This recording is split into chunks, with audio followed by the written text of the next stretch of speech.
Welcome back with a smiling face. Links to previous episodes are given in the video description, so don't forget to like, subscribe and share the video. Echoes of Shattered Destiny. Episode 13. Chapter 94 to 100. My stomach was in knots the entire walk downstairs and into the massive dining room. All traces of the usual warehouse appearance had been wiped away. While the outside of the warehouse looked run down and desolate, the inside was completely remodeled. A long table sat in the center of the room, a couple of clear vases with blood-red roses sat on top. I kept my eyes forward, letting them glaze over as I ignored my surroundings. The silver cuffs were back on my wrist, cutting me off from my wolf and my pack. I noticed my father at the head of the table, with Holly sitting off to the side. Her eyes held just a flicker of fear within them as she noticed my presence. I pretended not to see her, pretended not to care. Tristan pulled back a chair for me, and I sat almost robotically. I could feel my father's eyes on me, narrow and assessing. If he had any suspicions, he didn't voice them. Tristan pulled out a chair across from me, sitting down beside Holly. I kept my eyes straight ahead, focusing on an oil painting that hung on the wall. "Has she been fighting your control?" my father asked, turning to look at Tristan. "She did at first, but I expected as much." Tristan nodded, playing the part of the dutiful soldier well. Part of me wanted to let out a dark laugh. My father had clearly been furious at Giovanni's betrayal, but had no inkling that another traitor sat in his midst. Since the traitor were let go, she's calmed down quite a bit. "Very good." My father nodded, his eyes drifting over to me. I resisted the urge to stiffen as I wondered if he planned on testing me. I felt as though I were playing the part well, but I had no idea if my father could see through my act. "She will soon learn it is all but pointless to stand against me. That in time, I will win. The sooner she cuts those pesky ties to her pack, the better." I could feel my anger spike, but regained control before my sporadic heart rate gave me away. While I pretended to be under Tristan's complete control, my father knew I could still hear everything around me. Tristan had entered my mind multiple times, each time seeking to gain a foothold, but always failed. I could only wonder what it would have felt like if he truly managed to latch himself onto my mind, embedding himself in my thoughts. How would it feel to lose all control, to be forced to sit and listen to my surroundings, unable to do anything? "It seems with Lola completely under your control, I have no need for my other daughter." My father shrugged, as though this were just a normal occurrence. My father's cold eyes were on me the entire time, gauging my reaction as his words settled in my ears. "Dispose of her for me, Tristan. Make it slow." "Yes, my lord." Tristan murmured, and in a flash, he was out of his chair. His movements were a blur, and when I blinked, he was standing. Tristan held Holly in front of him, her mouth gaping as his hands gripped her slender neck. I could see her pleading with me, her eyes wide and full of terror. Pain echoed within me as I fought the urge to leap from my own seat. He wouldn't actually kill her, I tried to tell myself. "She's his daughter," I repeated like a mantra. I knew my father held no qualms with the two of us. He would do so once we lost our use, wanting nothing but our power and our ability to take the throne. With all the strength I had inside of me, I kept my head straight, my eyes blank. My hands were relaxed as they sat on my lap, my breath slow and even. Holly visibly trembled from the corner of my eye, shaking as Tristan's hands gripped her neck. "Lola, please." Holly whimpered, but the sound was quickly cut off as Tristan squeezed her throat. "Continue." My father nodded, never once taking his eyes off my face. Holly's whimpers turned into a low croak, and I watched as her eyes began to widen and bulge. My control was slipping with each passing second, with each garbled gasp for oxygen that would never come. Just as I began to break, and my fingers started to twitch, my father turned his eyes back to Tristan. "Good, that'll be enough." My father nodded, never once glancing at his other daughter, the one who desperately gasped for air. "You did good." Tristan's voice drifted through my mind. I wanted to respond, I really did, but I was shaken to my core. I couldn't ignore the hurt look Holly gave me, nor could I ignore how I almost watched my half-sister D*E. Our father held no remorse, no sympathy for his wheezing daughter. As though this were a normal occurrence, Holly sat back down in her seat, her eyes down on her lap.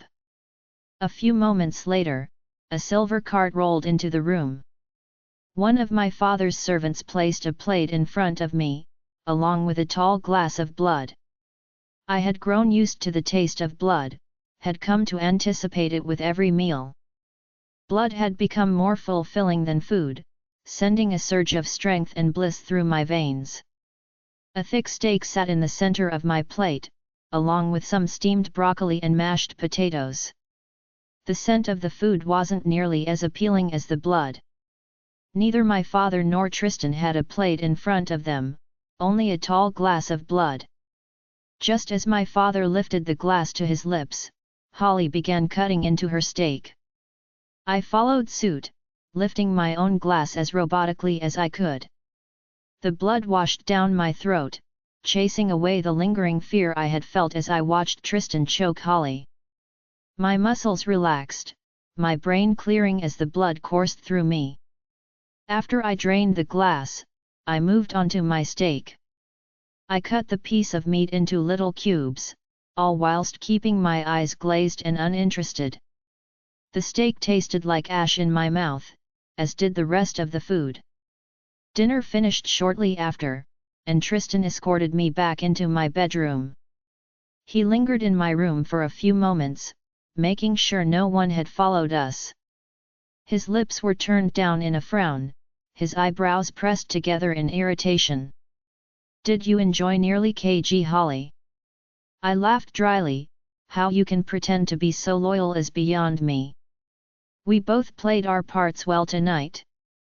Tristan replied, his tone hard and cold. "That girl deserves better. She's been through far more than you. If you don't remember, your father took her from her home months ago. She's endured him much longer than you have. I'm not a good person, I never claimed to be, but I am nothing like your father." As Tristan turned to leave my room, an errant thought crossed my mind. Tristan had become an unlikely, and somewhat unwanted, ally. I wouldn't have the information I did without him. I needed to know where he would go after this, what he would do. "Where will you go after this?" I asked, my voice low. "I'm sure you have no intention on sticking around after Maddox gets me and Holly out of this place." "What will I do?" Tristan murmured thoughtfully, "I have no idea, Lola. That's been the question all along." "Come with us," I suggested, flinching at the tone of my voice. I still felt the lingering effects of his mark, but I no longer held any romantic feelings towards him. Maddox's mark had all but scorched the emotions from me, only leaving room for him. Regardless, it wouldn't hurt to have another ally on our side. Tristan was clearly my father's right-hand man. With everything he knew at our disposal, we had a much better chance at winning this war. "Come with you?" Tristan scoffed, "I'd be executed the minute I stepped foot in your pack. If your precious mate wouldn't do it, then Alpha Bran would. I wouldn't let that happen." My answer was immediate, and I felt the weight of my words as I spoke them. I would never leave Maddox for Tristan, but if he truly wanted to change sides, I would give him the safety to do so. Maddox would be rightfully pissed, but I'm sure Tristan already knew that much. I'd make sure of that. You would vouch for me, even against your own alpha. Tristan quipped, one of his blonde eyebrows raised. Even after all I've done. If you help us, if you leave my father behind and change sides, then yes. I nodded. After all you've done, Maddox will be pissed, but I know he'll understand. I'll think about it. Tristan replied, catching me by surprise. I half expected him to deny the offer outright, but I found myself glad he was thinking it over. In a strange way, we made a good team. Even though it was hard to look past all the bullshit he put me through. One last thing. I called out just as Tristan turned away. Could you find a way to bring Holly to my room tomorrow? It'll be easier to escape if she's already with me. I will make sure she's here tomorrow. Tristan nodded. I won't apologize for the things I've done, but I will admit, you continue to surprise me. Thank you, Tristan.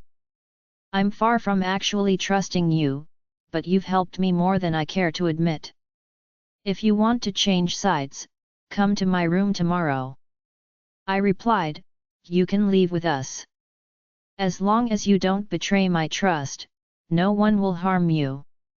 Spoken like a true Luna. Tristan smirked, closing my door behind him. Chapter 95. I got absolutely no sleep that night. My mind refused to shut off, especially now that I knew I might see Maddox again. I picked at the silver cuffs on my wrists, wishing Tristan had removed them before he left. I needed to talk to Maddox again, to hear his voice so that it might wash the anxiety from my mind. I lingered in the void between sleep and awareness, tossing and turning on the plush bed. The bed was comfortable, but even the softest of material couldn't fix the unease churning in my gut. The morning rolled around all too soon, bringing on the hardest part of the day. I had nothing but time, and nothing to do but wait until Maddox's group had come to the warehouse. My father and his troops would be leaving out at sunset, leaving the best opening for Maddox's men to get in and out without a huge battle. After hours of lying in bed, lost in my worried thoughts, a knock sounded on my door. Only, it wasn't Tristan who stepped inside. I assumed he belonged to my father, though he couldn't have been more than a few years older than me. His chestnut hair was short and messy, a few strands falling in his face as he held a silver tray in his hands. I let my eyes glaze over as I sat up on the bed, ignoring the presence of the man who stepped into my room. Eat. He grunted, his voice coated in a thick accent. The nameless goon sat the tray on my bed, and I moved stiffly towards the glass of blood. Taking my time to finish the food on my tray, I watched with held breath as the man left. It was usually Tristan who brought me my food each day. The switch-up had my chest pounding. Too much could go wrong in the short amount of time it would take Maddox's men to get to the warehouse. Tristan could have been caught, his secrets revealed to my father. For all I knew, he could be sitting in a cell somewhere or worse. He could have easily changed his mind, resorting to spilling the truth to my father in an attempt to bargain his life. Hours passed with no message, no visit from Tristan or anyone else. By the time I heard footsteps thundering down the hall, I was ready to pull my hair out. I leapt from the bed at the sound, flinching when my bedroom door swung open with a loud slam. The nameless man who had brought my food was standing in the doorway, a look of surprise on his face as he stared into my eyes. My stomach dropped as I realized I had let my guard down, and that this man knew I wasn't under Tristan's influence. His hands were braced on the door frame, and I watched as his mouth flopped open. Instead of words, a strangled gasp left his lips. His body fell forward, thudding to the floor. My eyes snapped forward as I spotted a familiar face down the hall.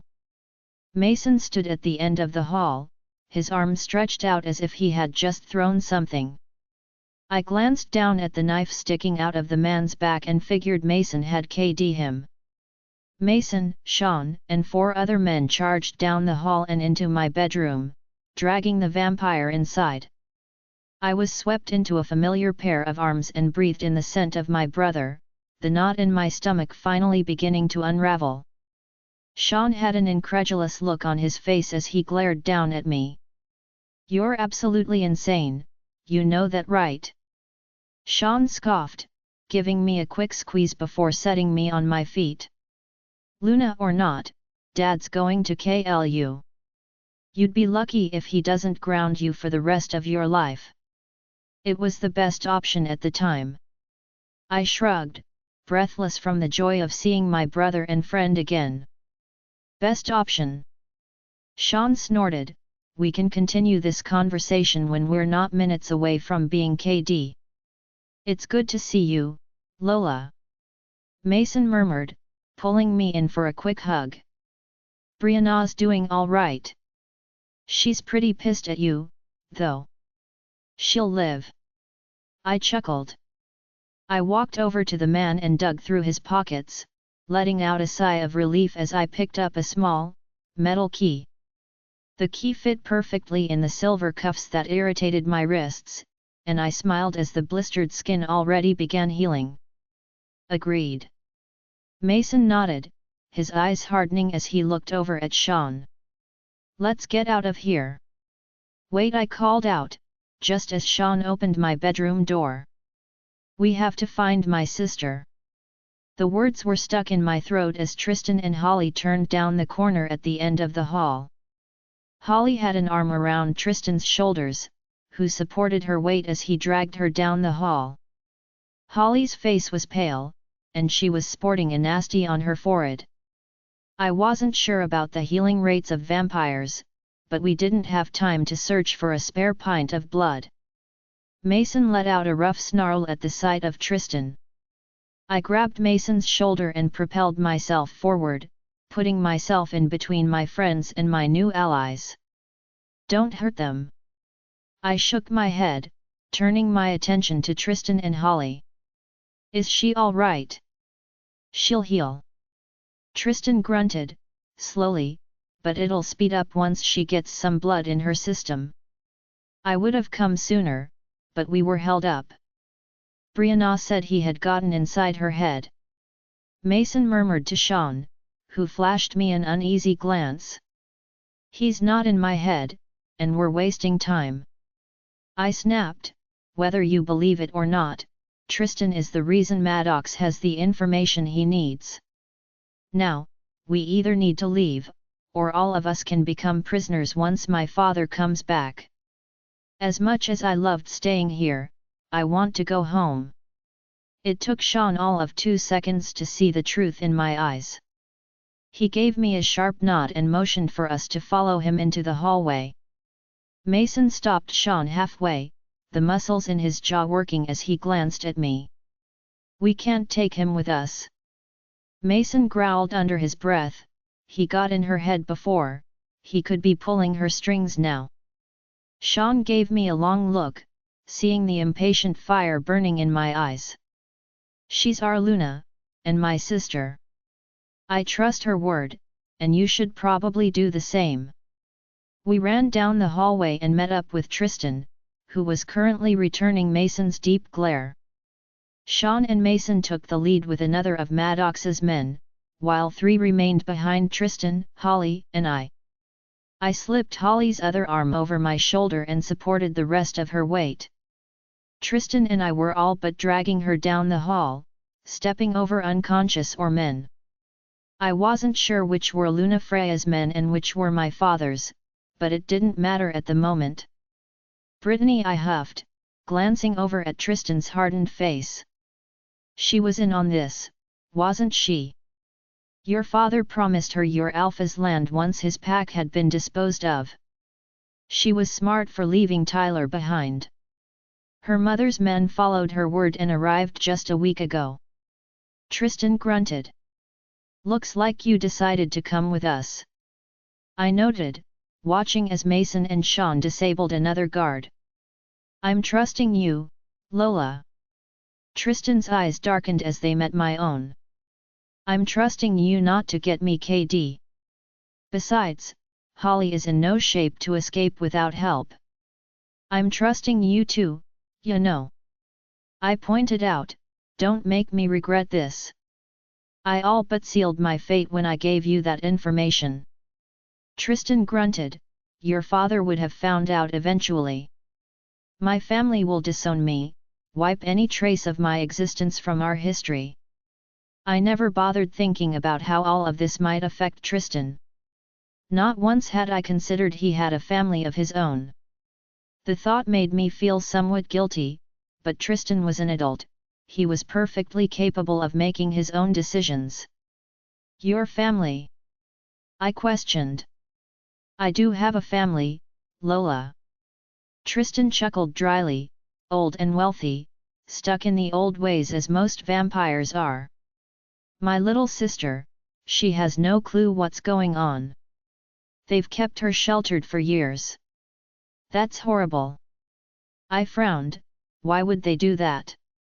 Let's make it through this, and maybe I'll tell you."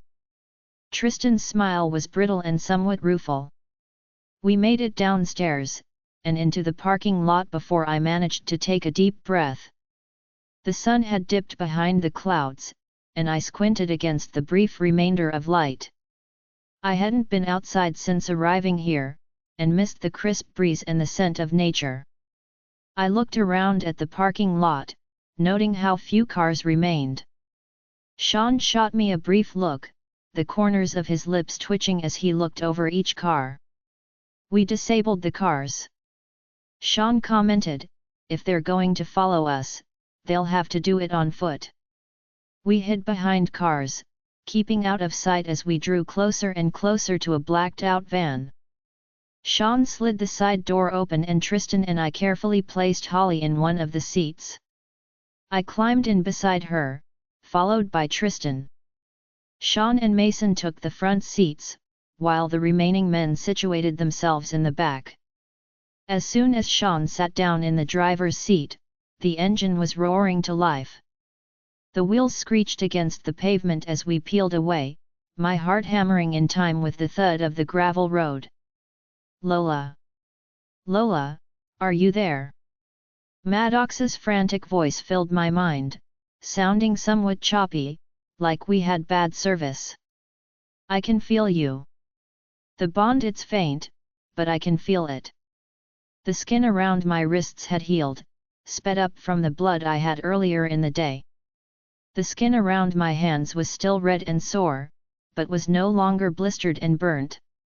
Even with my wolf still asleep, I could feel the beginnings of the tether that bonded me to Maddox. "I'm here. Maddox, I'm here." I called out, frantically searching for him in the darkness of my mind. "Did something happen? What's wrong?" "Everyone was evacuated safely." Maddox huffed. "Wherever you got your information from, they were right. Your father's men came from the north, the rest are moving through town, trying to ambush us. They're here, Lola. The war is starting." Chapter 96.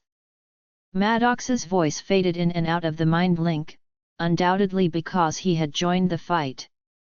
I could hear the anger and exhilaration in his voice, and my heart rate skyrocketed as anxiety took hold. My skin flushed a bright shade of red, and I slipped my jacket off as I fidgeted. Each mile felt like hours, and by the time the mile marker for our town appeared, I was nearing explosion. Sean talked over our plan on the way home, but I had zoned out for most of the conversation. While I was physically seated in a moving vehicle, I was with Maddox the entire time. Our bond burned brightly within me, reminding me that he was still alive, still safe, for now. Sean pulled over at a small gas station on the outskirts of town. The lights in the little cube-shaped building were off, and not a single person was in sight. This gas station was technically off of Maddox's territory, but it was close enough to need evacuation. I flashed Tristan a grateful glance as I looked at the deserted store. While the rest of Maddox's men, Sean, Mason, and I headed into battle, Tristan would get Holly to safety. It was a last-minute idea, but I plugged the address to Brianna's late aunt's house into the GPS. Brianna had once been visiting Giovanni there, and it seemed fitting to use the house again. I passed the keys to Tristan with a hard look in my eyes.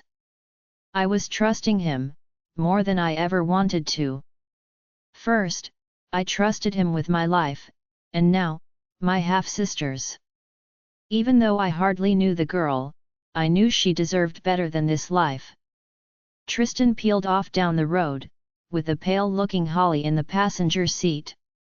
Sean had reminded him to stay away from the main roads, and to avoid the werewolves at any cost. The rest of us slipped into the woods. Maya had been unconscious for the entire drive, building up strength from the constant contact with Silver. I managed to make her stir, and grimaced as she yawned loudly. Not enough time to explain, but it's time to wake up. I called out to her. The fight is happening now, and we're about to head right into it. I expect the full story later. She replied, and I grimaced as the bones in my body began to shift. I hadn't been able to shift while being held prisoner at my father's, so the process was uncomfortable. My muscles stretched, my bones cracked, and my teeth elongated. I resisted the urge to scratch at my skin as large tufts of hair emerged. Once I was on 4 feet, I followed Sean, Mason, and the rest of the warriors into the forest. Our feet thundered against the damp earth, kicking up bits of dirt and grass. My tongue rolled out as a huff left my snout. Not exercising for a week hadn't done me any favors. I pushed myself harder, feeling in my muscles as I kept up with Sean and Mason. I could hear the fighting, and smell the tang of blood before I could see anything. Snarls, growls, and yelps, both wolf and vampire, filled the air. The scent of blood overwhelmed everything else. I could no longer smell the wet earth, or the warm breeze that brushed through our fur. The metallic scent was everywhere. The battle spanned through the forest, into a large clearing, and partially inside of town. We emerged out of the forest and onto the outskirts of town. Only a few houses sat out here, along with a small farm. The entire fight was mayhem, bodies scattered along the ground, most still leaking fresh blood. There were no lines to tell one side from another. Some werewolves still fought in human form, using elongated claws and canines to kill their enemies. Others shifted and fought, teeth snapping as they clamored at the vampires. Maddox! I called out, "Where are you?" A few seconds of silence passed, until his voice flowed through my mind. Even with the situation at hand, Maddox managed to sound playful. In the middle of it all, where else? His voice sent a rush of warmth through me, calming my nerves and clearing my addled mind. Maddox's men were skilled, both strong and fast. His troops were able to take on multiple vampires at once, but I had underestimated my father's number of followers. Some of the vampires looked younger than me, yet they fought for their lives. I wondered how many of them actually wanted to fight, and how many were forced. We leapt into the fight without hesitation, sinking our teeth into any vampire that raised a hand against us. The unmistakable flash of silver shined throughout the battle, but I kept my gaze ahead. I knew Maddox's wolf without needing ever see it. My eyes were locked on one wolf in particular. Larger than the rest, its fur was the color of midnight. Maddox's honey-colored eyes were reflected in his wolf's. Sean, Mason, and I k'd our way through the vampires, making it to Maddox's side.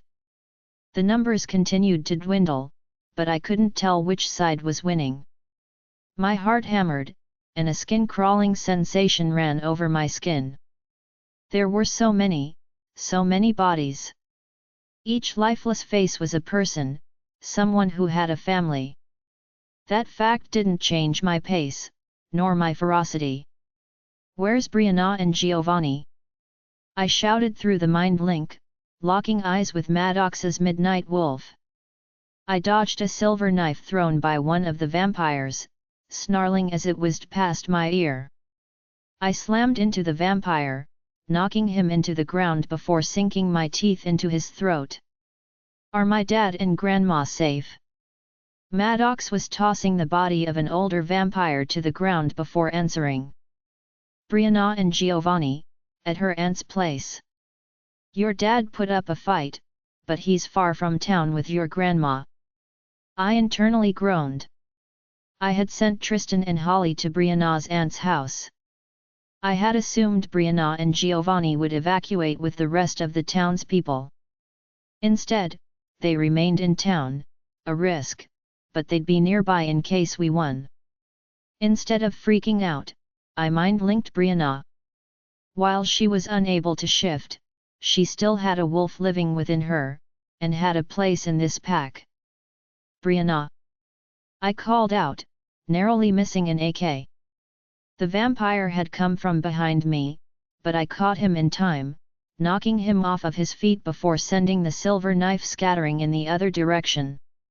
Even at night the air was humid and thick. With all the fur on my body, I felt unbearably warm. If I were in my human form, I'd probably be sweating. I fought past the feeling and pushed forward, stashing any physical pain deep in the recesses of my mind. "Lola!" Brianna practically screamed. I could hear the pent-up excitement and relief in her one word. "Oh, my goddess! Where are you? Did you escape your father?" "I don't have a lot of time to explain," I grunted, leaping through the air and barreling into a vampire that was approaching Sean from the rear. "I'm in town, fighting vampires. Tristan and my half-sister Holly are coming to your aunt's. Holly's hurt, she needs help. Don't kill Tristan, please. He's the one who helped me escape."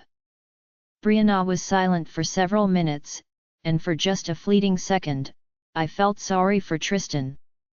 He had no idea what he was walking into. While I trusted Brianna, I had a strange inkling Tristan and Giovanni were close. "You don't want me to kill Tristan?" she asked slowly, as if she had heard me wrong. "Don't kill him," I repeated, giving Mason a nod as he joined my side, tearing down another vampire. "I know what you're thinking. He wasn't in my head. He had me pretend so my father wouldn't kill me. Trust me, Brianna." "All right, but get here as soon as you can," Brianna huffed, ending the mind link. I didn't have a chance to think as another wave of ungodly warmth passed through me. My entire body shuddered, and I winced as the warmth grew hotter. I felt uncomfortable in my skin, in my wolf form. All of this fur, it was slowly suffocating me.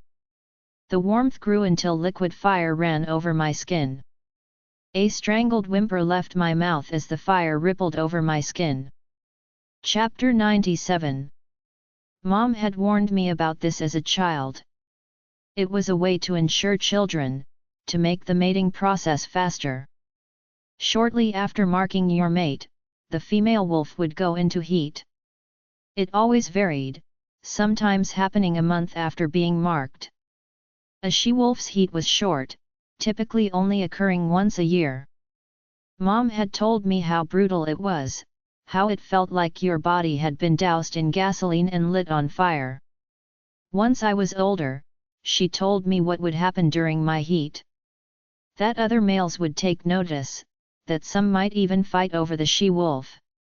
I knew what was happening the moment the fire began rushing through my veins, consuming my cells and blistering my skin. I should have noticed the signs before, but I hadn't. It made sense now, the increase in body heat, the random hot flashes that had been happening for a couple days now. My heat decided to come at the worst possible moment. It was much harder to control in wolf form, and it took every ounce of my concentration to keep my wolf still. All she wanted was to seek out Maddox, to let his touch soothe the fire blazing within us. The best thing to do when a she-wolf's heat hit was to spend the time with your mate. Only your mate could keep the other wolves away. As it was, Maddox was much too distracted by the fighting at hand, and I couldn't bring myself to pull him away. This pack needed their alpha to fight, but I knew Maddox would never let another male claim me, even though I couldn't make that decision for myself. Mason sunk his teeth into a vampire that had noticed me fall, and wanted to take advantage of the situation. Above the searing pain, I was hyper-aware of Maddox's location. My wolf's desperation filled my mind. She needed anyone to soothe the fire crackling beneath our skin. I ground my teeth against the pain, an animalistic whine escaped my clenched jaw. I could feel my hold on my wolf slipping, and knew I wouldn't be able to regain control once she fully took over. Large black spots danced along my vision as I writhed on the ground, vaguely aware of the wolves that stood around me, protecting me from the vampires. With an agonizing cry, I rolled over on the grass, my skin angry and red. It took every last drop of energy I had to shift back into my human form. Soon, my scent would spread, acting as a beacon to any wolf who might want to mate. Even now, I could see some of our own wolves tense as their instincts took over, letting them know there was a she-wolf in heat. A large pair of arms wrapped around me, and a familiar voice barked orders to the rest of the wolves around me. I half expected to see Maddox, but it wasn't him. Sean held me in his arms, ignoring the fact that I was shaking. Sean snarled as a wolf stalked towards us, its intelligent eyes on my shaking form. My head felt like a weight, my muscles absolutely useless. As Sean shifted me in his arms, my head fell to the side. Like a magnet connected the two of us, I locked eyes with Maddox. His golden eyes were set on me, every ounce of his undivided attention was placed on my shaking shoulders. Even from a distance, I could feel the rush of overwhelming desire and protectiveness that exuded from him. His entire body was tense, and I knew that he too was fighting the urge to come and claim me. I can't be here. They're going to D*E because of me. I all but screamed through clenched teeth. I couldn't afford to be a distraction to Maddox. He needed to focus, as did the rest of the wolves. I was a liability, a huge distraction that could cost countless wolves their lives. I wanted to fight, I needed to, but I couldn't. That fact made me want to scream in anger, if only I had the energy to do so. Get her out of here, Sean. Maddox grunted through the mind link. I can smell her from over here. Take her somewhere safe, just get her out of here. Apart from Maddox, Sean was the next best choice to get me to safety. A she-wolf's heat wouldn't affect family members. As Sean was both G*Y and my family, he was the safest person to be around. Mason and Ethan, shield them both. Maddox snarled. Watch their backs until they get away. Mason's wolf sauntered over to us, visibly stiffening once he caught my scent. I could see the determination in Mason's eyes, and admired his strength. Fighting against your instincts was one of the hardest things a werewolf had to endure. I wish I could have said I was that strong, but the fire rippling over my skin crippled any fight I might have. Weakly, I extended an arm in Mason's direction. A silent plea, begging him to take away the fire that consumed my body. Mason's wolf let out a low huff before tackling the nearest vampire, sinking his teeth into its neck. Ethan's wolf was the color of charcoal, with dark patches of fur. Ethan was also affected by my scent, but had a much harder time controlling his instincts. A snarl ripped through him as he glared at Sean, viewing him as an enemy that shielded what he wanted. "Ethan, if you touch her I swear, I will kill you." Maddox's voice held such blinding power that I inwardly groaned. "Sean, take her to Brianna. She'll be safe there." "No." I tried to groan, but it came out as a garbled wail. Sean knew, I told myself. He knew not to bring me to Brianna, that Tristan and Holly would be there as well. Vampires were unaffected by a she-wolf's heat, but even though I had some trust in Tristan, it wasn't nearly enough to believe he wouldn't take advantage of the situation.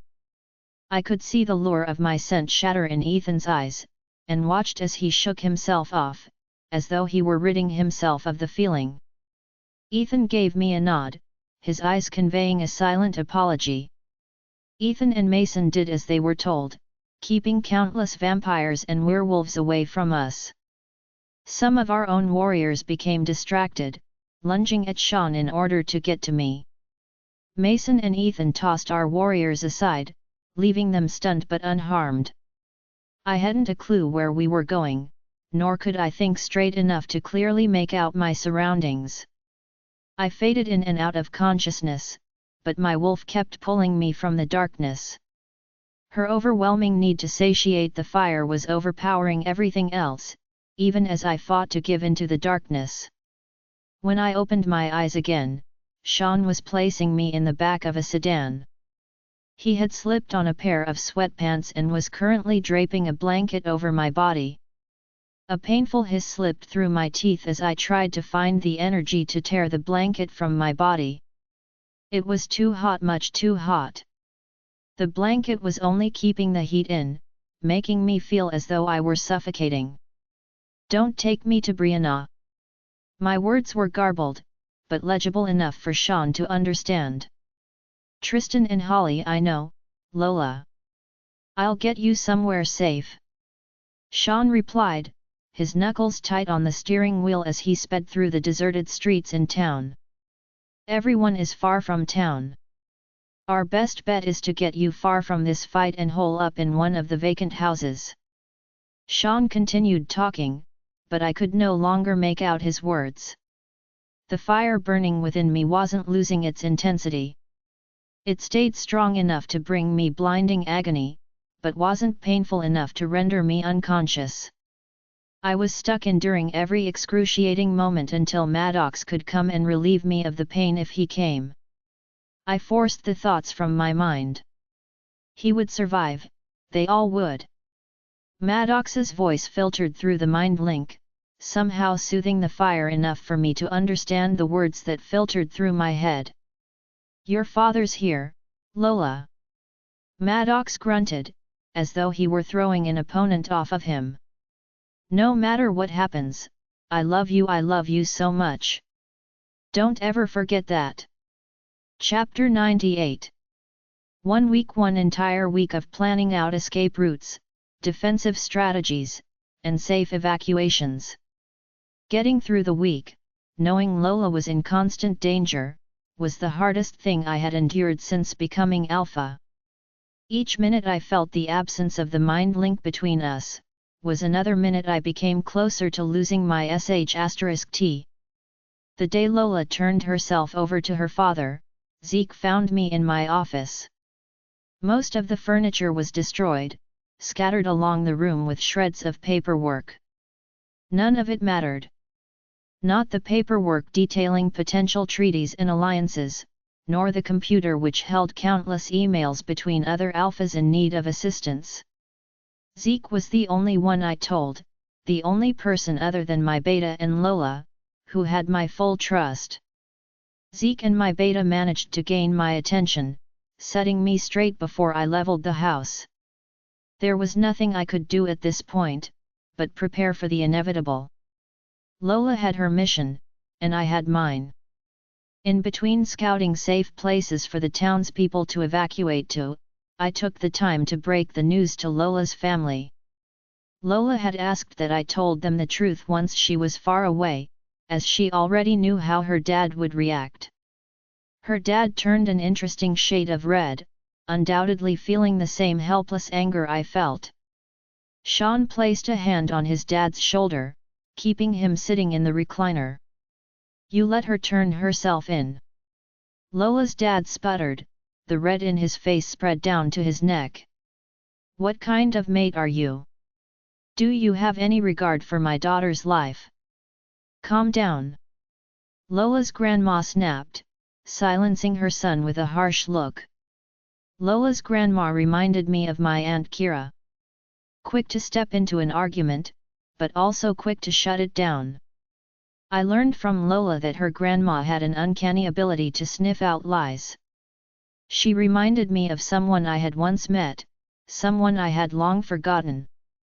It was a brief encounter, but the woman looked eerily similar to Lola's grandma. There was no way I had met Lola's grandma before. Lola told me her grandma lived in a small cottage in the forest, hundreds of miles away. The woman I had met was in my hometown, 2 days' journey from where I stood. Regardless, I couldn't help but briefly wonder if Lola's grandma had any relation to the stranger I met, the one who knew too much. "You're sticking up for him." Lola's dad scoffed. "He let Lola go, Ma. Let her walk into the enemy's hands. Do you have any idea what they could do to her, what he could do to her? I know very well what could happen, not that I need to remind you." Lola's grandma scolded her son. "Since when have we been able to stop Lola from doing anything?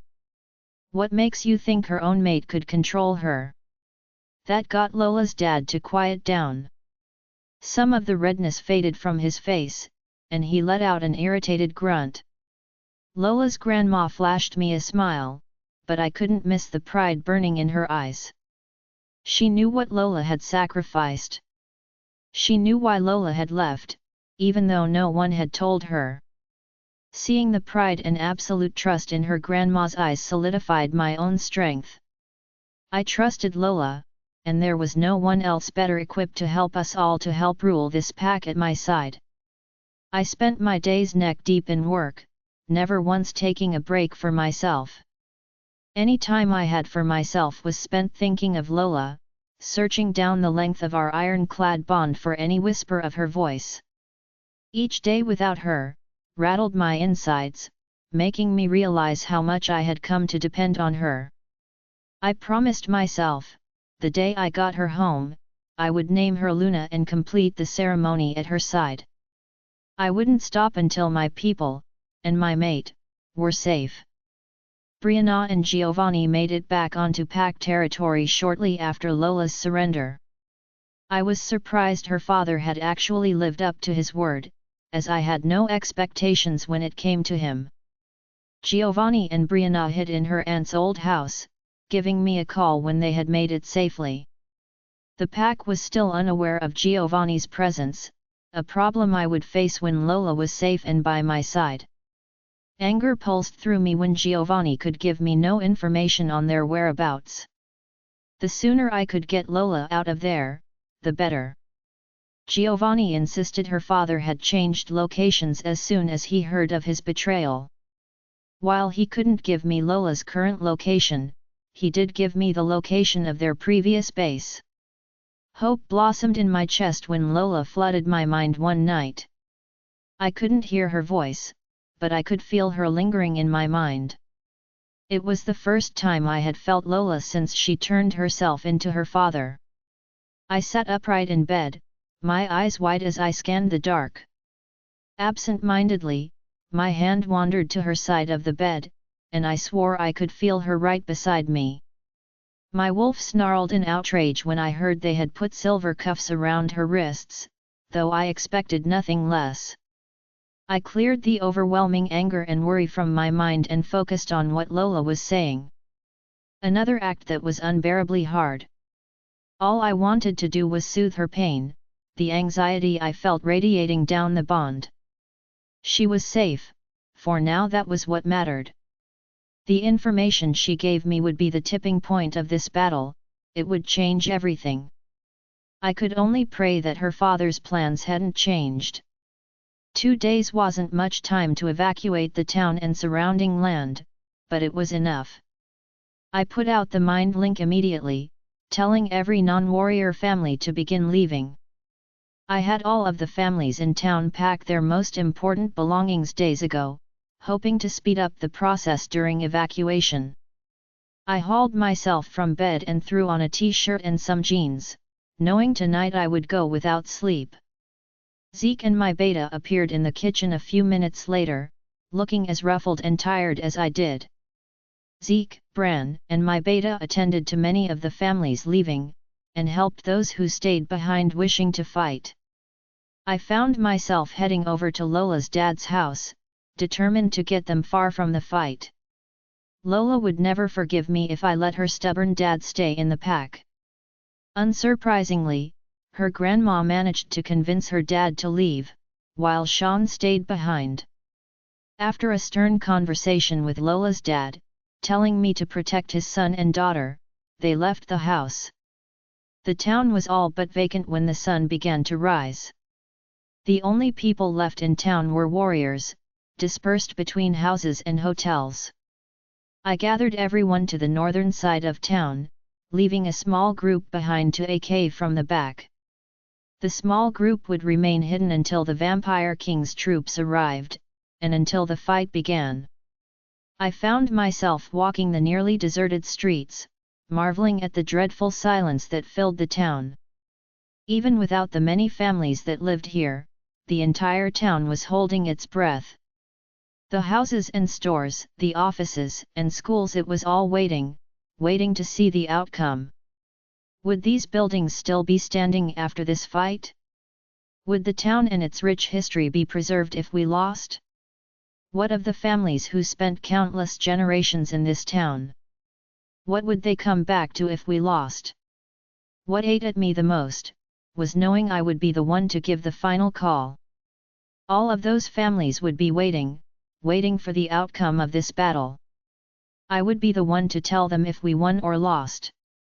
I could only hope that if we lost, I could get the message out before I died. Just as the sun settled in the sky, I called out to Sean and Mason, telling them to meet me at the pack house. I wanted nothing more than to leave this pack, to head to the location Lola gave me and storm the warehouse. My muscles were tense, my body rigid, as I fought the urge to reclaim what was mine. As much as I hated it, Lola was right. The pack needed their alpha fighting by their side. I wouldn't make the same decision Tyler made. If my pack were to de-asterisk-e, I would stand with them until the end, and I knew Lola would do the same. Heeding Lola's words, I sent a group of my most talented warriors to her aid. I sent Sean and Mason as well, giving Lola familiar faces. I wasn't sure what she had endured during her time with her father, but I could only hope Sean and Mason would remind her of what awaited. Once the sun began to dip in the sky, most of the warriors headed to the northern side of town.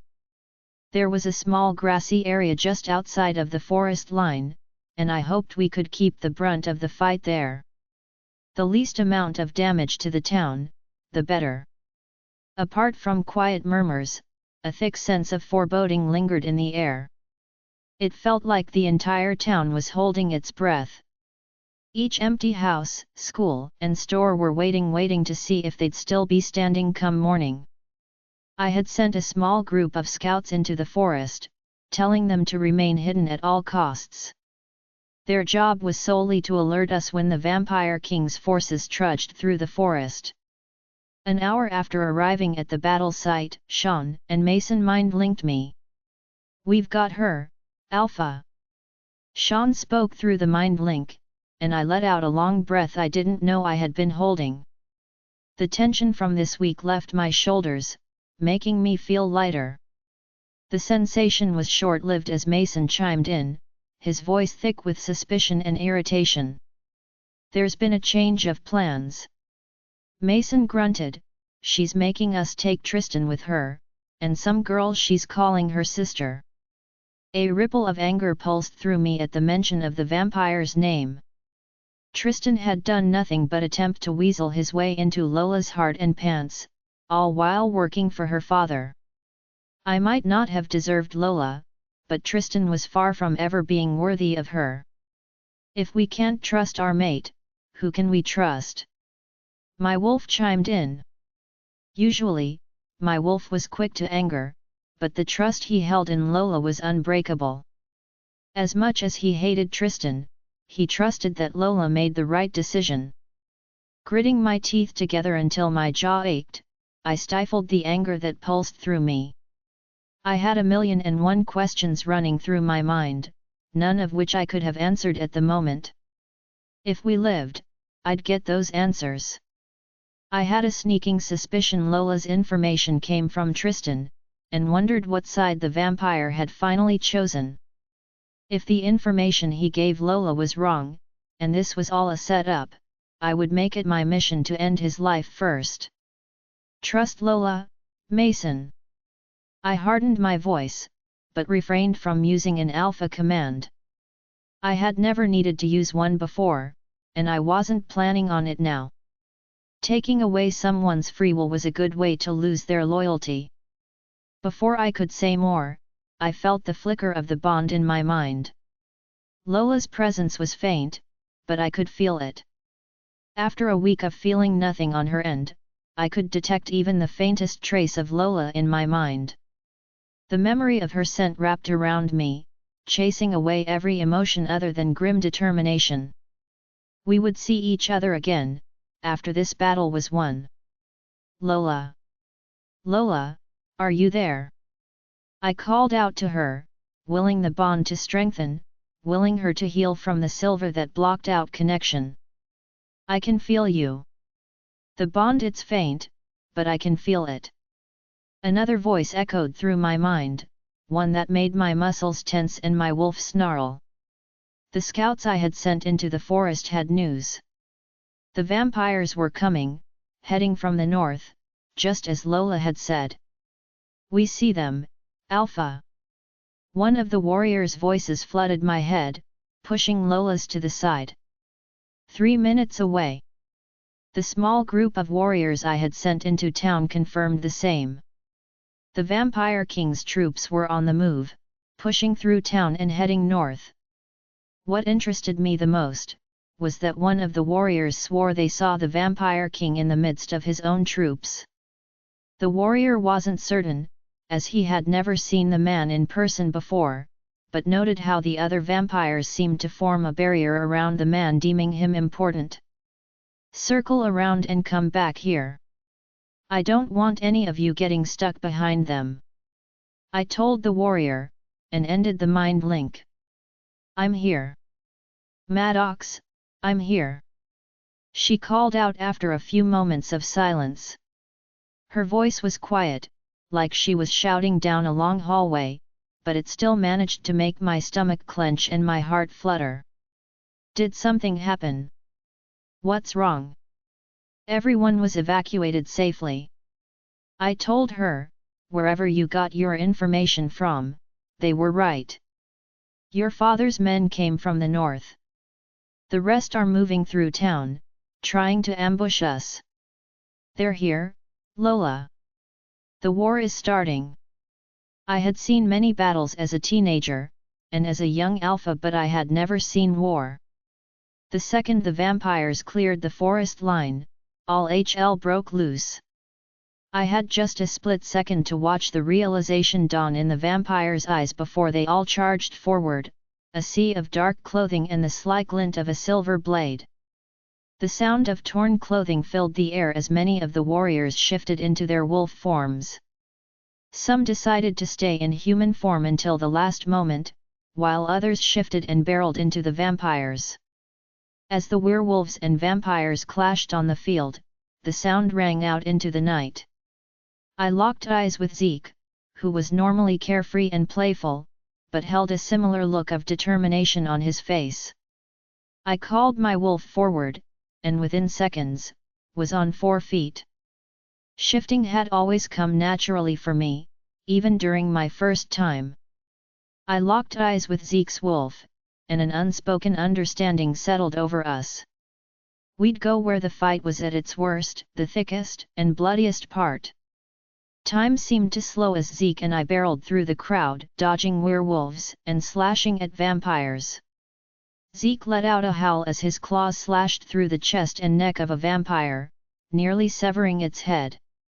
The sharp tang of blood filled the air within seconds, and each werewolf body littering the ground was a wound in my chest. Maddox. Lola's voice filled my mind, bringing on a wave of strength that pushed me through a group of vampires that had huddled together. "Where are you?" I groaned inwardly, but I had expected as much. Some small part of me hoped Lola would have some sense and seek shelter with Brianna and Giovanni. Somehow, I knew she would come and fight. She wouldn't leave my side, just as I wouldn't leave hers. It filled me with both love and irritation. In the middle of it all, where else? I smirked, my heart stuttering at the sound of her distant giggle. While fighting and watching Zeke's back, I spotted Lola barreling through the crowd. I had given her sh*t in the beginning, but I found myself in awe of how she moved. Her wolf was larger than most, but held a sort of grace that most lacked. She was an expert at evading an AK, and missed the swipe of a silver blade from countless vampires. A chuckle ran through me as I remembered when we first met, and how frustrated she had been when we fought during training. We were equals, even from the beginning, just as it should be. "Where's Brianna and Giovanni?" she shouted through the mind link, her bright eyes meeting my own. Lola rolled to the side, narrowly missing the swipe of a silver blade. "Are my dad and grandma safe?" "Brianna and Giovanni, at her aunt's place. Your dad put up a fight, but he's far from town with your grandma," I replied, keeping my words short as two vampires lunged at me.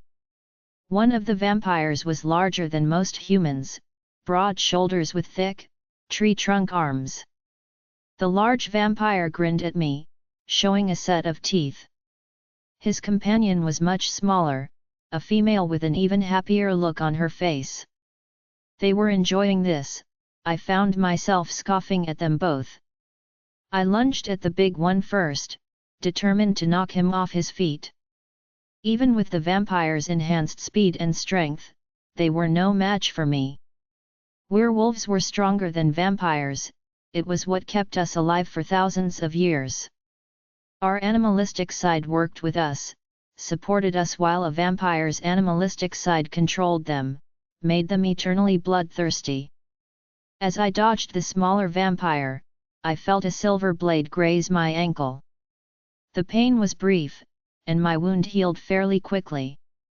Little did they know, it would take more than a thin slice to bring me pain.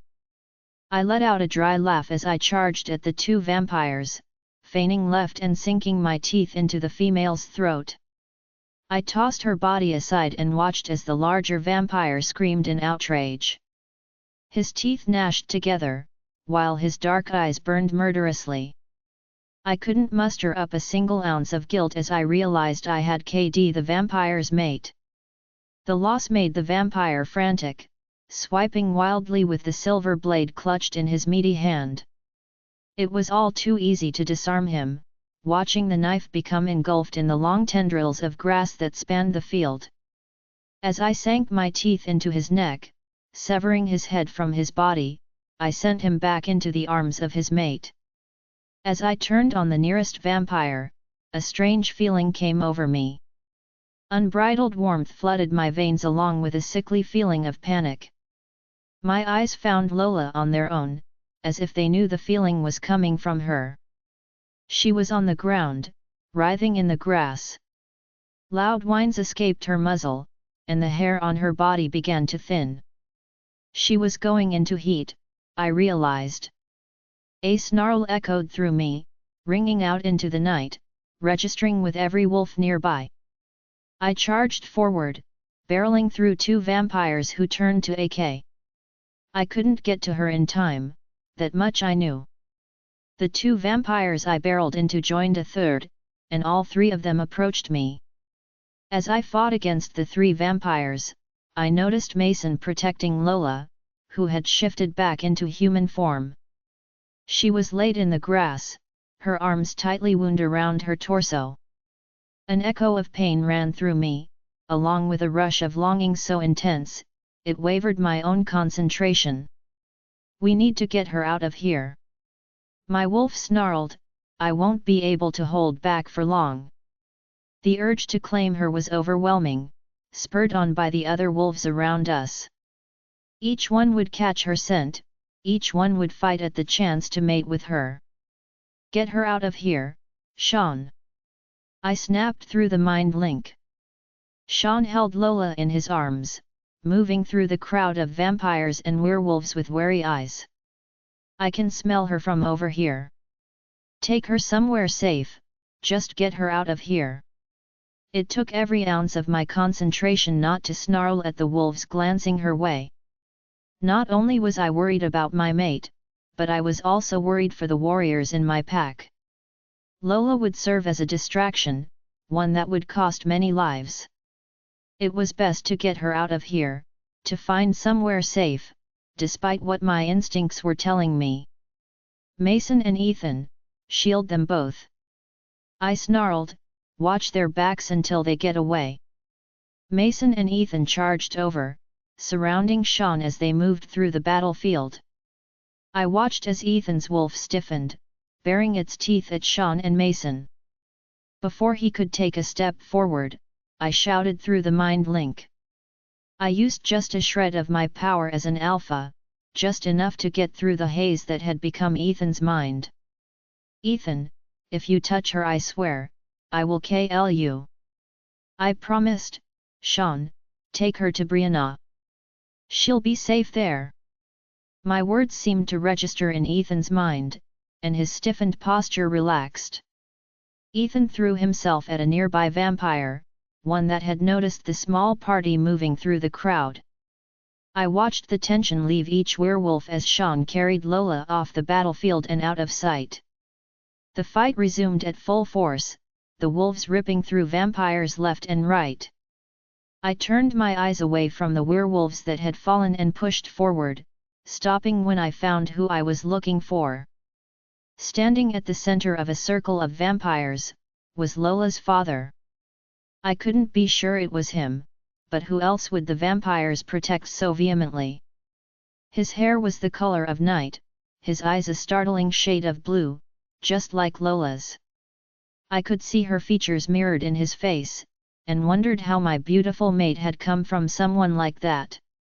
The vampires that circled him tore down wolves left and right, all while keeping their king, their master, safe. The Vampire King's crystal eyes locked on me, feeling my heated stare into his skin. A serpentine smile formed on his face, stretching the taut skin on his face. He was pale, horribly so, and his skin reminded me of old, worn leather. Somehow, he still managed to look young, but his eyes burned with malicious intent. Zeke stood close by, and I flashed him a hard look that I hoped he would understand. I nodded towards the Vampire King, growling when Zeke nodded his head. I needed him to cover me, to help me disable the vampires surrounding Lola's father.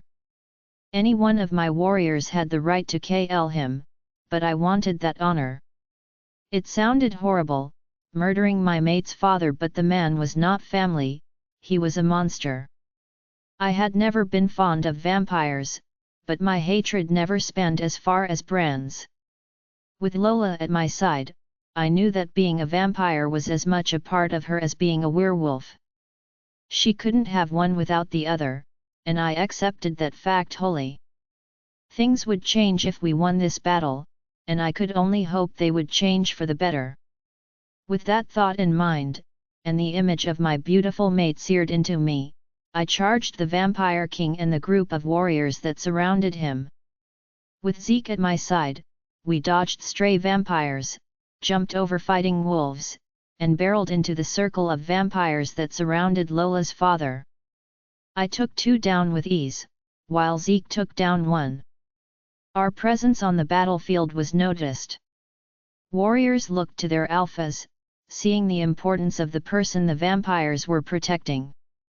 Bran charged forward, snapping and snarling as he took out another one of the Vampire King's defenses. Left and right, the vampires began to fall, but not without loss of our own. I faced Lola's father, seeing the calculated malice on his face as he realized the war was nearing its end, and that he was standing on the losing side. A familiar cold front passed over me, chilling me to the bone, sending liquid ice rushing through my veins. The night seemed to grow darker, the shadows gathered at the edge of the forest eagerly. None of the other werewolves seemed to notice, but I couldn't ignore the pulsing shadows that twitched with anticipation. I charged forward, skidding across the grass as Lola's father dodged my AK. Zeke and Bran ran forward, both aiming for the Vampire King. The AK gave me enough time to run forward, taking advantage of the distraction. I could hear the shadows' hushed whispers, and knew we were running out of time. Just as the Vampire King opened his mouth to speak, Zeke dove forward, clipping his leg. The Vampire King fell to one knee, his lips moving as he stared at the gathering shadows. I wasted no time, darting forward and sinking my teeth into his flesh. My heart hammered with each dull thud of the Vampire King's heart, with each pulse of blood that squirted from his wound.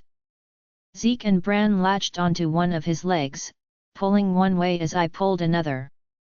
The sound of tearing flesh filled the air, and I watched as the Vampire King's head rolled across the grass, his blue eyes shining smugly. The shadows that gathered along the forest line darted forward, slithering across the grass until they reached the corpse of the Vampire King. Zeke and Bran's eyes widened as they too saw the slippery tufts of shadow that inched forward. The shadows descended on the Vampire King's body, stealing every droplet of blood that stained the earth, leaving behind emerald grass in its place. The Vampire King was dead, and the remaining vampires seemed to notice their leader's absence. One by one they stopped, hands raised in surrender. Zeke, Bran, and I sent out a mind link to our troops. The war was over, the fighting was finally finished, and we had won. Each wolf lifted their head to the night sky, the full moon our beacon of light, and unleashed a deafening howl into the sky. Even with the joy and sorrow of victory pulsing through our veins, I couldn't shake the icy feeling that lingered in my bones, the feeling that told me I had been too late. Chapter 99. Lola's POV. As Maddox's voice faded from my mind, the heat encompassing my body increased. I felt uncomfortable in my own skin, unbearably warm and antsy. I struggled to sit up in the sedan, but could hardly move my limbs. I knew Maya was fighting for control, pushing back against her instincts in order to give me a reprieve from the intense heat. My eyes fluttered closed, and I cherished the brief minutes of unconsciousness, free from the blistering heat. When I opened my eyes, I was in Sean's arms, the thin blanket still wrapped around my torso. Sean's eyes found my face as I let out a long groan. A whisper of a smile formed on Sean's face. His amusement only added to my horrific discomfort and muddled mind. There was nothing I could do but let out a low growl. That bad, hey? Sean chuckled, carrying me up the stairs to a small house. Yes, it's that bad. I snapped. Instead of sounding cold and ferocious, my words came out in a garbled groan. A little one-story house, covered in sky blue paneling with a little white porch. Judging from the flower pots on the porch, someone lived in this house. Sean fished a key out from his front pocket, holding me with one arm as he unlocked the front door. Whoever had once lived in this house must have moved recently, I thought to myself. An old couch sat against the wall, along with an old television stand. The television was gone, as were most of the other furniture. I could see the imprint against the wall where a row of pictures had once sat.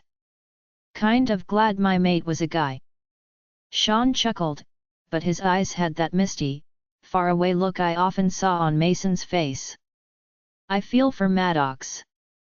You'll jump his bones the minute he steps into the house. Shut up. I groaned, clenching my eyes together in hope that I would once again fall unconscious. The last thing I wanted to do was talk about jumping my mate's bones with my brother. All right, Sean replied, a small smile twitching on his lips. Want me to put you in the bedroom? While I detected a hint of amusement from Sean's voice, I ignored it in favor of something better. What I needed was to cool the fire crackling along my skin. I let out a painful grunt, which Sean took as a yes. As he opened the bedroom door, I noticed a bathroom off to the right. That was exactly what I needed. The heat was overwhelming, making my breaths come out in labored pants. The bathroom. I croaked, take me into the bathroom. The bathroom was fairly large, and I assumed that this bedroom was the master bedroom. The bathtub was large enough for me to submerge myself fully, and I sighed at the thought of an ice-cold bath. Sean sat me down on a plush stool that sat against the wall. I resisted the urge to tear the blanket from my shoulders and dive into the tub, whether Sean was there or not. Well, I'm not sticking around while you do that. Sean cleared his throat. Sean walked over to the tub and turned on the cold water, wincing as he stuck his hand under the faucet. I'll be just outside the bedroom. Gotta keep all those hungry wolves away. Ugh, go. I groaned, eyeing the frigid water. I was off the stool and across the room before Sean could shut the bathroom door. I practically leapt into the bathtub, hissing as the cold water lapped at my heated skin. I half expected steam to come rolling out of the tub, my hot skin reacting with the icy water. There was no steam, just as there was no relief from my heat. I thought about what Sean had said, and was grateful he stood watch. I loved Maddox, and wouldn't trade my mate for the world, but I wasn't sure I'd be able to stop myself if someone came in here looking to relieve the pain I was in. I knew Maya's instincts would take over, and we would mate with anyone regardless of who they were. My eyes roamed the plain bathroom, settling on the large window across the room. It would be so easy to slip away, to crack the window open and leave. I could find anyone, to take this pain away. Certainly, they wouldn't be able to resist. A she-wolf in heat, roaming the streets. If the battle was won, there would be countless males, tired from battle, looking for anything to relieve the horrors from their mind. No. Not a chance. I groaned into the empty bathroom, tearing my eyes away from the window and curling myself into a ball.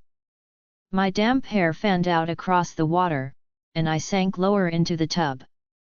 My entire body grew stiff as the large lights in the bathroom grew dull, magnifying the shadows that bounced along the walls. The cold water that filled the bathtub grew colder, cold enough to make me wonder if shards of ice swirled in the water. The blistering heat that seared my skin was momentarily forgotten as the shadows gathered along the walls. My heart hammered in my chest as fear settled in my bones. The shadows gathered at the edge of the tub, lapping against the porcelain walls like an inky ocean. I watched in fearful silence as the shadows gathered, forming a large mass that was human in shape. It had no discernible features, and yet I could feel it staring at me. Analyzing, watching the half-breed princess who had often fed them her blood. I hadn't called the shadows, and they never came on their own before. Which meant someone else had called them. Only two others had the ability to call on the shadows, my father and Holly. Fear raced through me at the thought of what might have happened. We could have lost, and my father could have sent the shadows to claim my life. "Why are you here?" I asked, finding my voice and sending all the strength I could muster into my words. I kept my voice stern. I controlled the shadows, not the other way around, I reminded myself. The humanoid shape moved, gliding across the floor until it stood in front of the bathtub. "The Vampire King has fallen," they hissed, their silky smooth voices colder than the water I sat in. "He had one last request, his price paid in full." I braced myself, my hands gripping the edge of the tub as I debated screaming out for Sean. It would do no good, I told myself. Even if Sean could see the shadows, there was nothing he could do. I tensed against the side of the tub, trying to keep as much distance from the shadows as I could. I clenched my eyes shut, hoping it wouldn't hurt, praying to the goddess that Maddox would be well taken care of. Instead of pain, a heavy weight pressed on my shoulders. I felt my limbs go slack, only to stiffen and become horribly rigid. My back arched as a frightened wheeze left my lips. This was it, I told myself. I wondered if I would go home to my goddess, or if the shadows would also claim my soul. Something exploded in my mind, filling my head with a thick coldness. I could feel every icy shard that rolled through me, every crystal-like piece of ice that embedded itself in my mind. My heart pounded in my chest, never once slowing. As I waited for DH, I realized it wasn't coming. All at once, thousands of silver threads wormed themselves in my mind, all connected to a single vampire. I could feel them, all of them. Every vampire that walked this earth, I could feel their presence in my mind. It was nothing like the mind link I had with my pack, and yet it was oddly similar. I was aware of their presence, and they were aware of mine. Heir to the Curitis bloodline, companion to the shadows, host to the Rinaldi magic. Hail Queen Lola, ruler of the vampires. The shadows spoke all at once, their voices coming from every inch of the room. I could feel every single vampire, and knew they were all looking to the sky, mourning their lost king, and honoring their new queen. I couldn't wrap my head around it, around what my father might have asked of the shadows. I was already in line for the throne, that much I knew. Upon his DH, I would become queen, whether I liked it or not. So, what did he bargain for with the shadows? What did my father ask of you? I asked the shadows, what did he pay for? The human-shaped shadow tilted its head at me, and I could feel a million cold eyes pierce my skin. The heat that singed my skin was long gone in the presence of the shadows, allowing me just a few brief minutes to think clearly. He asked for your compliance. The shadows hissed, from henceforth, you are unable to forfeit your crown. Not even your sister will be able to remove this burden from your shoulders. Upon your DH, your firstborn child will take your place. Wait! I called out, but the human-shaped shadow was already beginning to unravel, each individual shadow slithering back to its corner. The lights in the bathroom brightened until I was left alone, the blistering heat my only companion. I wasn't sure how long I sat in the tub. There was more to what my father bargained, I know it. He wouldn't just d*e without exacting some form of revenge. He solidified my place as queen, but I couldn't understand why. Wouldn't he want the crown to go to Holly? After all, she had lived with him for much longer than I did. I stayed conscious the entire time, holding Maya back from what she truly wanted. Maya had tried to fight against her instincts, but the battle had been too much. Her willpower chipped away until she was fighting against me, urging me to leave the house and search for anyone to remove this pain. The bathroom door swung open, my salvation stepping through the door and into the room. Maddox's chest heaved as he caught my pain-filled gaze. I could see the torment in his eyes, the urge to resist my thick scent, luring him forward. My heart hammered in my chest at the sight of him. He was alive, and relatively unharmed. Dried blood splattered his skin, and I noticed a small wound on his abdomen that had already healed. I opened my mouth, trying to form the right words that would end my pain. I wanted this, all of it. Better it was with Maddox than anyone else. My soul called out to his, begging him to claim me to end the pain that consumed every cell, every living piece of me. I could no longer fight against Maya, not now that Maddox stood in our presence. Strength coursed through my body, and I stood from the bathtub. Freezing cold water dripped from my skin, Maddox's eyes darkened at the sight, and I watched as the bulge in his sweatpants grew, spurred on by the burning in my eyes. I could see his hesitation, see it etched onto his face. He didn't want to take advantage of me, of how willing I was in this state.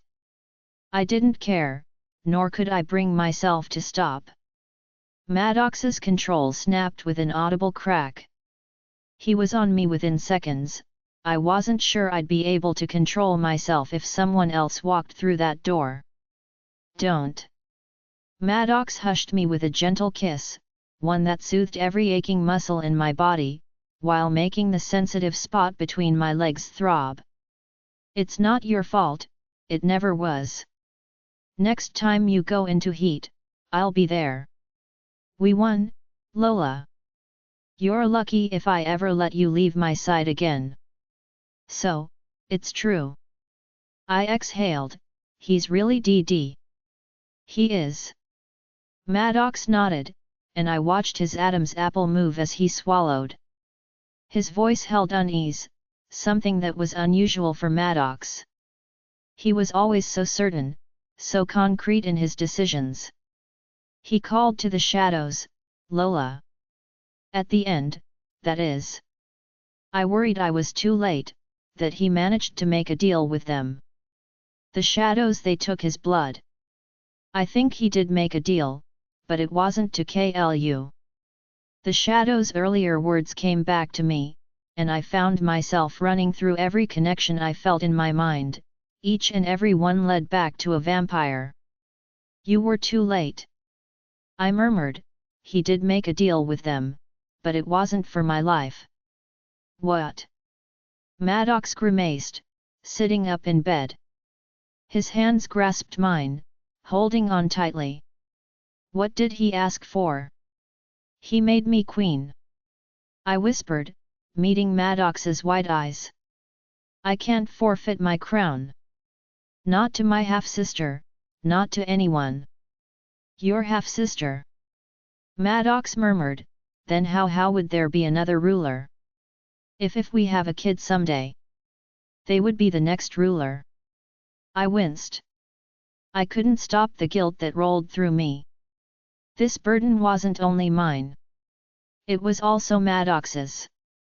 Any future child of ours would be caught up in this mess, in this fight between werewolves and vampires. Then we make sure we leave things better than they were. Maddox reasoned. The determination and softness in his eyes soothed my nerves. I blinked back the tears that formed in my eyes, and appreciated every inch of my incredible mate. We'll fix things. So that someday, when our child takes over, there won't be conflict between our people. Our people. I repeated those two words in my head 1,000,000 times. I wasn't in this alone. I had Maddox, and knew he would never leave my side.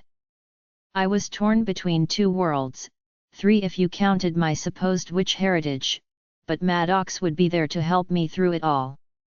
I didn't know the first thing about being a ruler, but I had amazing people by my side. Now, you have quite a bit of explaining to do. Maddox chuckled, I want a rundown of everything that happened while you were gone, and I mean everything. Don't think I don't know about Tristan's sudden change of heart, and I want to hear everything about this half-sister of yours. I'll explain everything, I promise. I replied, unable to stop the hint of a smile that formed on my lips. After we get my family, and the people of this pack back where they belong. I'll hold you to that, beautiful. Maddox murmured, taking my face in his hands. It won't be easy, but things will be different when we do have children. They won't have to deal with the problems we're facing now. We'll bring our people together, and end the fighting once and for all. Sounds like a plan, Alpha. I giggled, wrapping myself in his arms, surrounding myself with the comforting scent of my mate. Chapter 100. 1 month later. I was going to be sick. I was becoming more and more accepting of my fate as the minutes ticked by. My wolf and lifelong companion would never forgive me if I embarrassed us that way, but the anxiety was twisting and turning my stomach until nausea was left in its wake. This was our time to shine, a test that would prove what exactly we could handle. We had battled rogues, vampires, and a hot-headed alpha or two, but never this. This was entirely new, in the best and worst of ways. Give me something to fight, and I'll win or lose with pride, but I wasn't quite sure I could handle this. This would be the first act that would propel us from simple werewolf, into the infuriatingly complex role of Tribrid Luna. It was a coveted position, one that plenty of she-wolves wanted. They had a glamorized version of the life of a Luna in their head. One where they would oversee the women of the pack, and greet their mate as he came home from work that day. 18 years and a few children later, they now had someone to inherit the pack and take over. This is what my mate's parents did, and there is nothing wrong with that.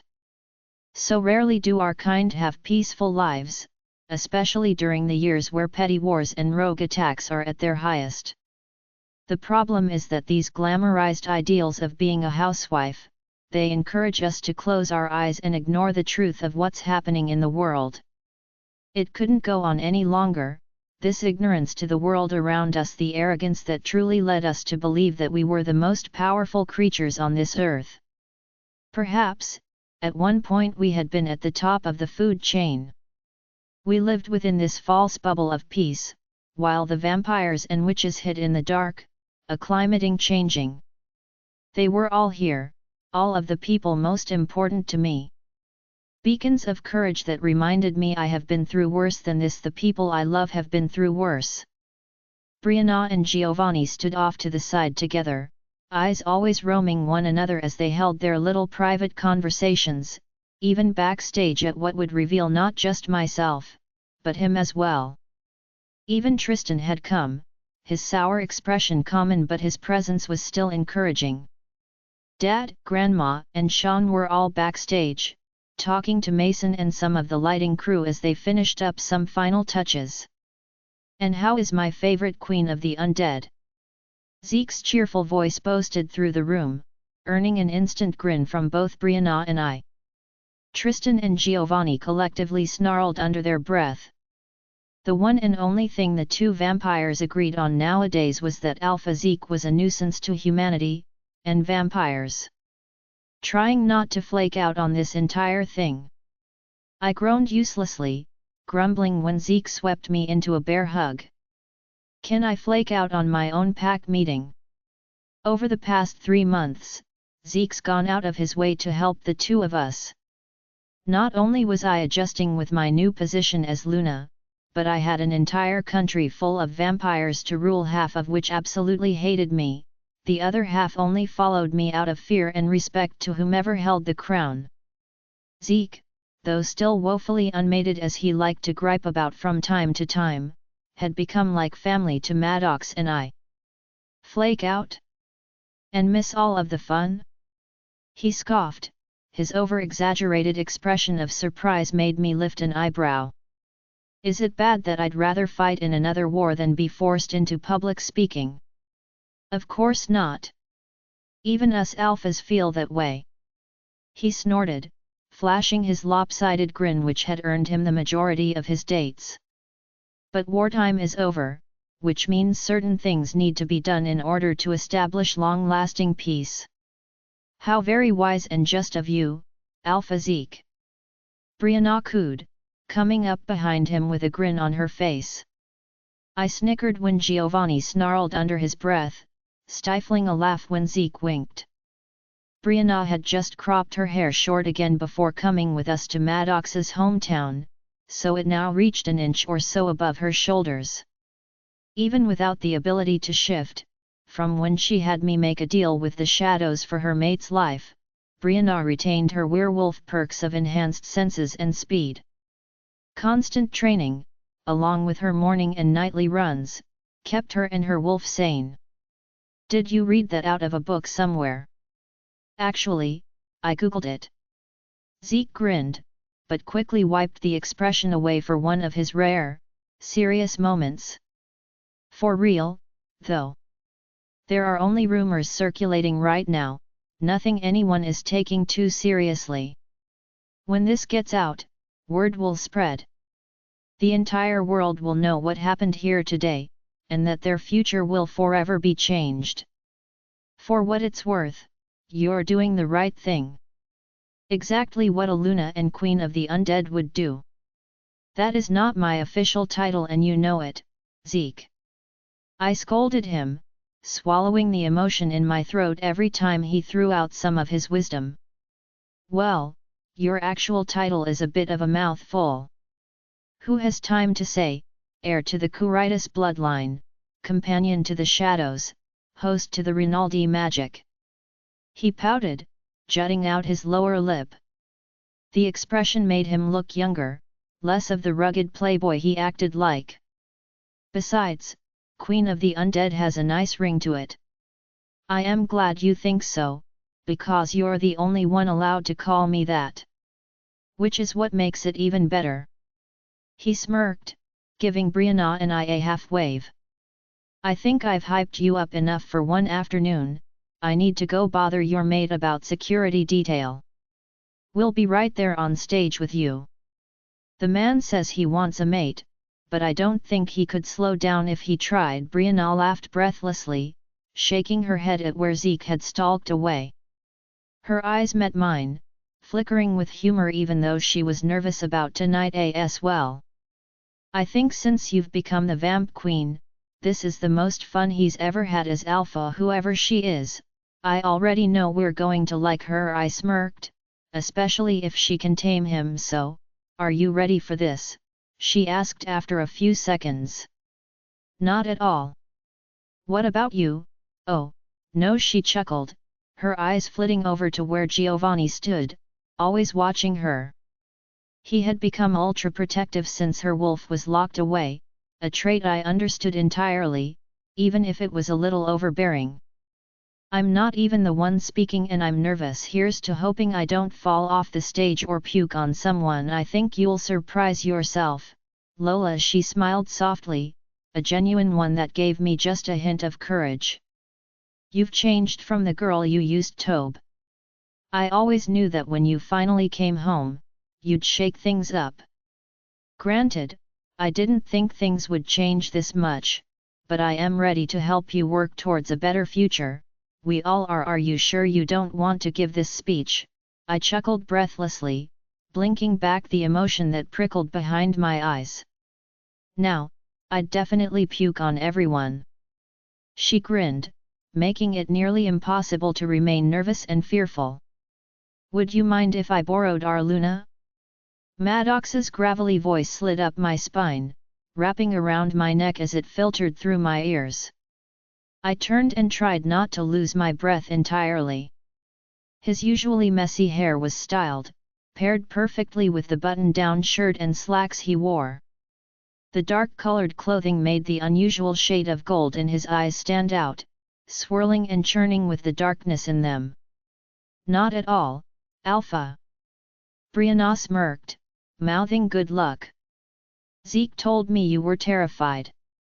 His chuckle was deep and rich, as was the smirk that fell on his face. He would use that particular phrase, wouldn't he? I grunted, lifting an eyebrow at him from where he stood across the room. I rolled my eyes at his grin and turned back to Maddox. I'm not terrified, I'm nervous. There's a difference. We're all nervous, Lola.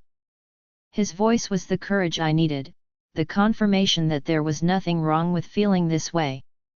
With all of the changes that have come our way so far, I'd be concerned if you weren't worried. I'm worried not everyone will be accepting. I admitted reluctantly, forced to look at the golden swirls in his eyes when his hand tilted my head up. The last part was quiet, quiet enough that only Maddox could hear, that I'll tear this pack apart. The stage manager waved us forwards, letting us know we were on. Not everyone will be accepting, that is an inevitability. He shook his head, not at all fazed. There will be some who wish to challenge you, but I know that my Luna can hold her own. Those who matter, whose loyalty spans countless generations, they'll follow us over and over. I repeated the words I needed to say. I took a deep breath, and then too. There would be no fear, no shame, or hesitation. I was so much more than this world knew, but they were about to find out. I stepped out from behind the billowing curtain in front of me, and faced the crowd of thousands. Our world was no longer safe, no longer as secure as we wanted to believe. Vampires were no longer content with hiding in the shadows, and the witches, they had plans of their own. For years, we had turned a blind eye as the vampires gathered, cultivating their race and accumulating their resources. Only when they were on our doorstep, did we finally see truth and fight back. There were still many of us who had refused to believe the vampires were even an issue in the first place. Now, there's something even greater calling to our attention. Something that will require both vampires and werewolves' cooperation, which has been all but impossible in the past. Things are changing since my father's lifeblood watered the earth, and the power and weight of my new role came crashing down upon my shoulders. There is magic in the world, magic that many of us had forgotten about. It had left for a while, and no one alive cares to remember why. It's finally waking up again, bringing goddess knows what along with it. Join our Facebook and WhatsApp group for more updates, link is given in description. Rest audiobook will be continued in next episode.